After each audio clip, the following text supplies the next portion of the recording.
Jared had two seizures last week.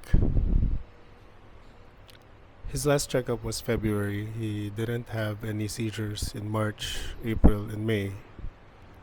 He had one seizure in June and one in July, and then two in August. There might have been other seizures too that we didn't see or didn't record, but those are the ones that we recorded. When we found out that Jared had autism when he was around 2 years old, it was heartbreaking considering that we already had Sam and Sam had autism. And we learned to cope. We learned to embrace that. We learned to accept that. And most especially when we started walking with Christ, it became so much easier. You'd think that when we gave it up to Christ, it will become easier, but sometimes the Lord has different plans. And we've discovered that not only did Jared have autism, but he also had epilepsy. So he is prone to having seizures. We've been trying to work on that since last year. And medication has been helping. However, it's becoming more frequent again. So we went to the doctor last Monday or last Tuesday, and it was a very simple explanation actually. Jared has become heavier. He's 13 years old. He's currently in a growth spurt, and he gained 15 kilos, which meant that his dosage needed to be higher. However, we're about to hit the ceiling of the dosage. And if we do hit that ceiling, we might be compelled to add even more medication to make, to keep his seizures at bay. And that can be tough. I usually post about our travels or our food or our business, or the good stuff. But these are the realities that we face as a special needs family.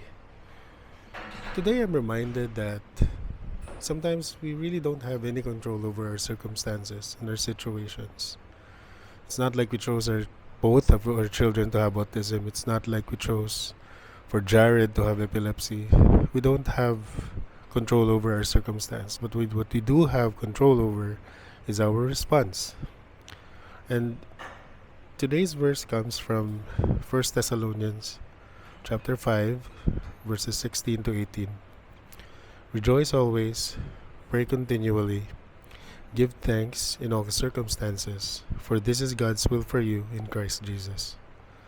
Now, it might sound ridiculous to some to rejoice, especially in a situation that is difficult, and it is difficult. It is sad. Don't make the mistake of thinking that we're not disappointed or we're not sad. As Christ followers, we still feel that. It's heavy, in fact. And sometimes we even imagine, or my wife and I, we talk about the mortality of our children, because statistically speaking, children with autism don't last as long as neurotypical people. So it is very sad to be in this situation. However, we have control over how we will react. We can either wallow in depression, or we can go back to our faithful God and surrender the problem to Him and His sovereignty. We can only do so much. We can have all the doctor's appointments. We can have all the tests done.